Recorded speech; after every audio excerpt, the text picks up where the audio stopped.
YouTube. Hey guys, it's Paul from Constrictors and I am officially back. But I keep saying that, so who knows, I'm probably not. I don't know. Excited to be back on YouTube, but you're gonna have to excuse this noise. This snake's decided to fart loads and slither around and rub up against the enclosure and make some strange noises, but hey, let's just roll with it. So, loads to talk about, but I'm not going to try and cover it all in one video because I don't want to bore you all to death. But so many people have been saying, Paul, come on, do these videos, stop slacking. So it's time to get back on YouTube. I've got loads of stuff in the pipeline for Urban, so I'm going to get busy again. But I'm going to try and knock, a few videos out each month at least. And then hopefully when things go back to normal. I've just been hatching a ton of babies and they take a lot of focus. Frozen thawed food is not much fun, stood there wiggling a rodent. It takes time, when you've got 400 snakes or thereabouts to feed. I've got more than that in this room currently, but when you've got about 250 babies and a couple of hundred adults, it's time consuming. So I just had to kind of focus on that. But today I want to show off a couple of amazing snakes that I've hatched recently and at the beginning of the season, because so many want to see a more in-depth look at them. So I'm going to feature them today, and also I'm going to tell you that I'm extending Urban a little bit. I'm doing a fully fledged green tree python room. I finally decided, I've gone back and forth what to do. I always was going to extend it, not always, but I knew in this year I was going to extend it. But I keep going back and forth on what to do, and now I finally decided I'm doing a fully fledged green tree python room because I want to take on the challenge of successfully having a breeding program. So a lot of you may know one or two people that's bred chondros green tree pythons. You'll hear me refer to them as chondros from this point on. So I'm sure some of you know someone who's bred chondros and had fantastic success, but it's a bit of a numbers game with chondros.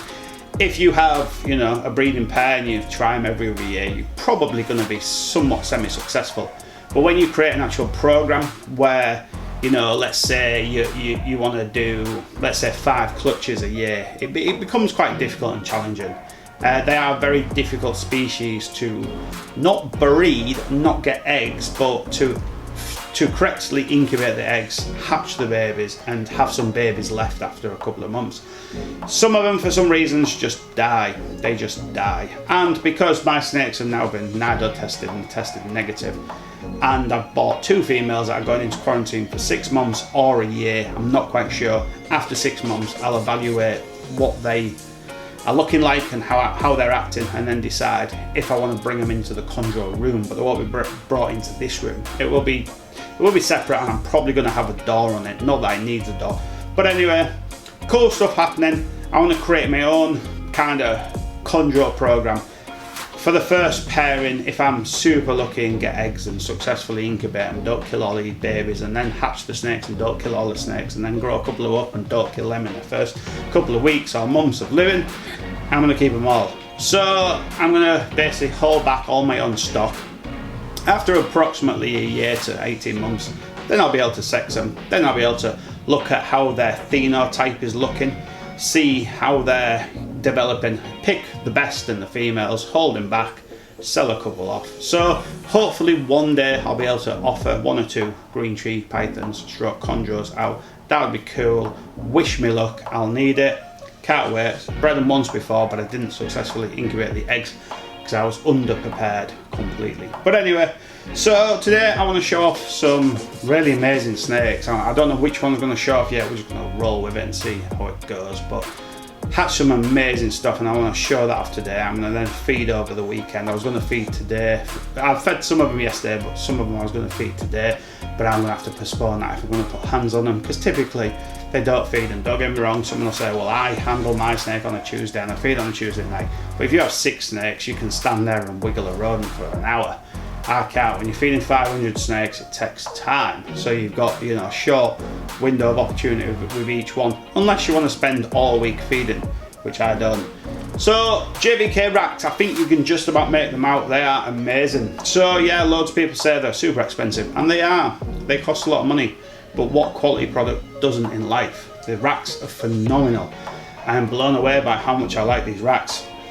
I've used the LP tubs because they were a bit cheaper. I was being a bit cheapskate. I was going to go for freedom breeder tubs. But the LP tubs are alright, not as good as the Freedom Breeder tubs, but they're alright. They do the job. They're a little bit more flimsy than Freedom Breeder, because I've got the Freedom Breeder tubs right there. That rack will be changed soon. So in about 2 or 3 weeks, hopefully, somewhat of the room will be complete, and then in about a month or so, all the room will be done. So the green tree pythons will stay there, everything will be JVK racks. I think I want to add a wild racks or 2, because I really like them, and I want to support Darren and my friends over at Wild Racks, so shout out to them as well as JVK.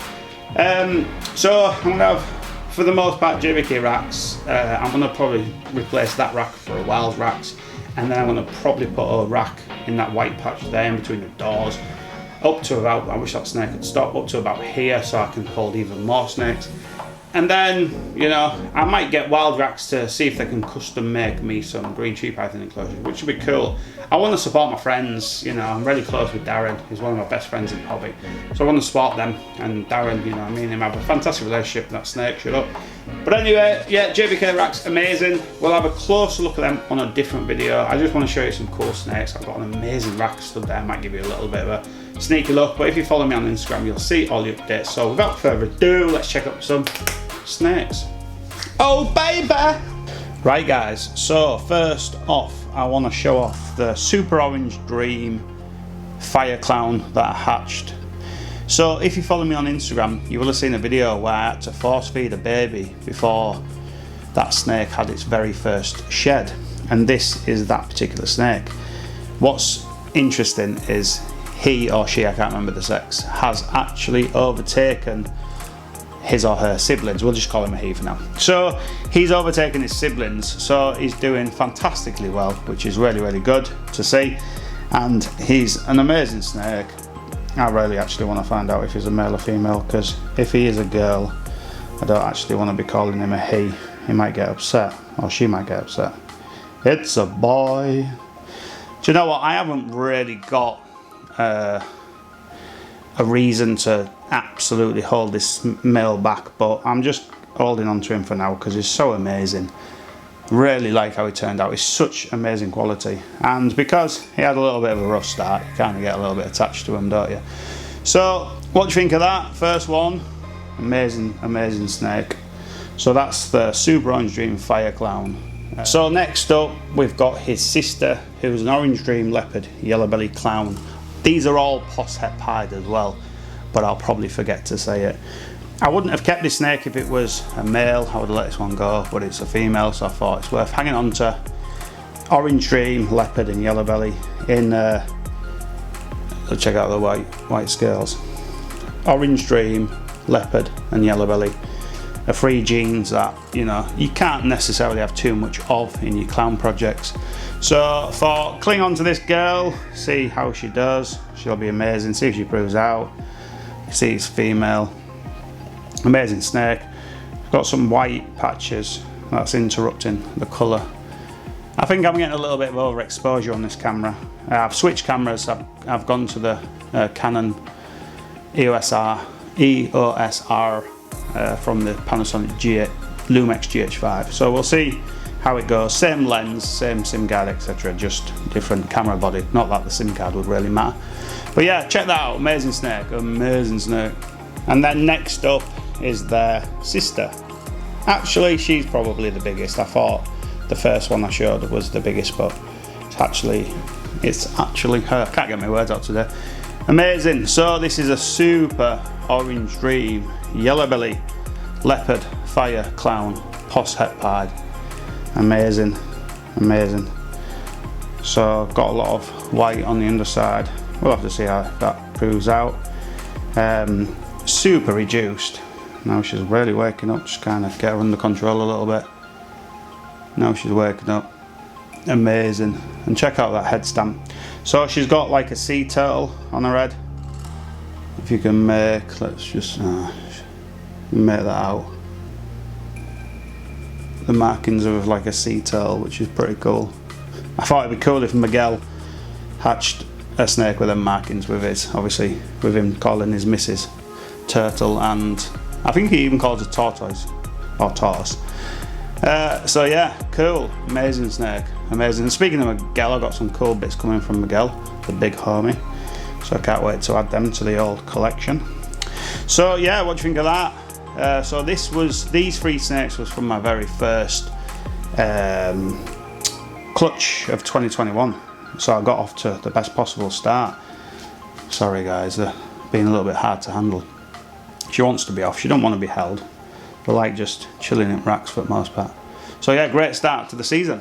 So next up, maybe a little bit random showing you this snake, but because there's not too many about, I thought I'd show her. I really like her. So she's a red striped yellow belly het clown. Just a really beautiful snake. Now I see this combination in the flesh, and trust me, it looks so much nicer in the flesh. Now I see this combo in the flesh, I really understand why Justin wanted to mix this combo together and obviously put it into clown.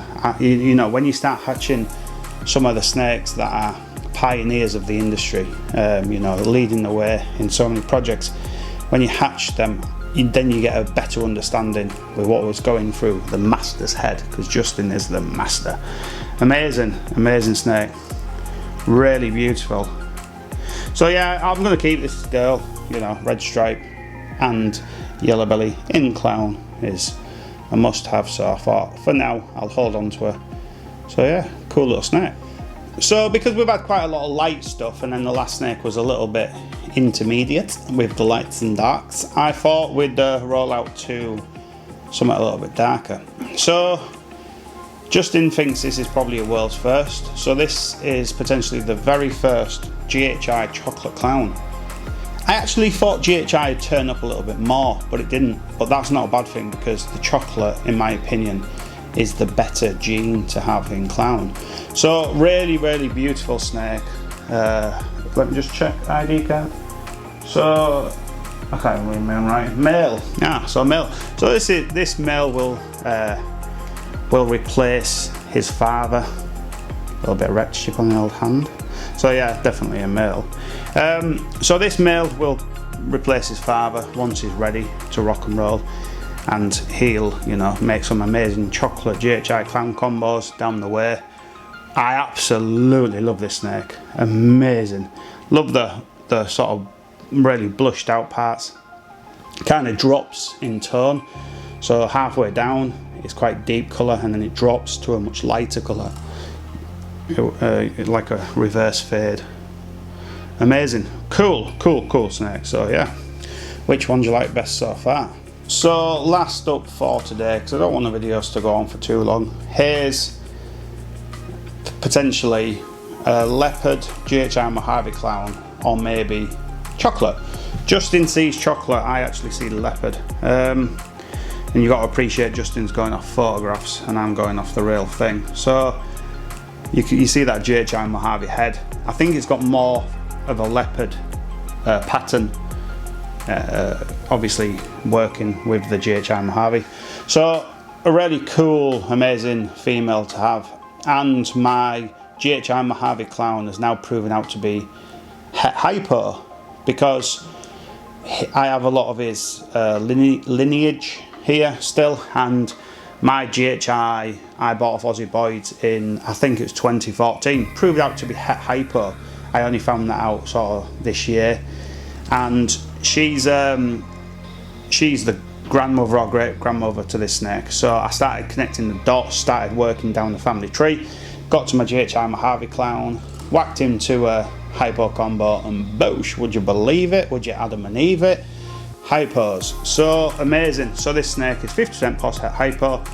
Be quite a flipping game changer if it proves out.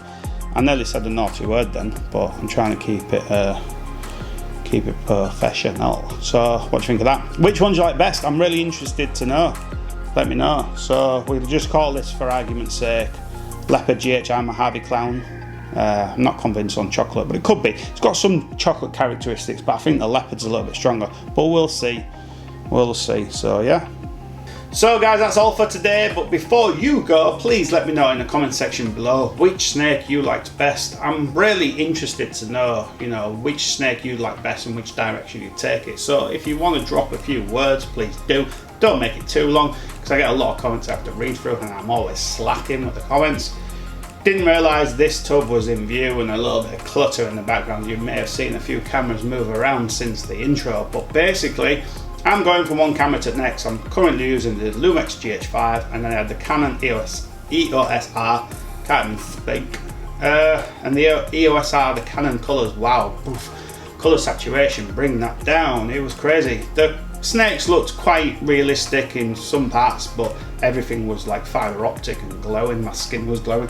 I know I have a bit of a tantastic, but not so much on the hands, and it's because I always have surgical gloves on. Stu Penn from Ice Reptiles thinks I use spray tan. Shout out to Stu.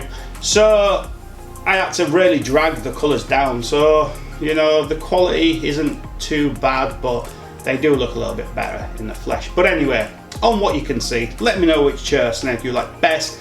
Let me know what you think of the green tree python brood. Let me know if you keep green tree pythons.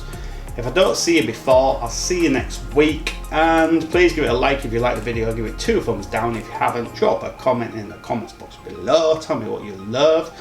And yeah, I'll catch you next week. Cheers.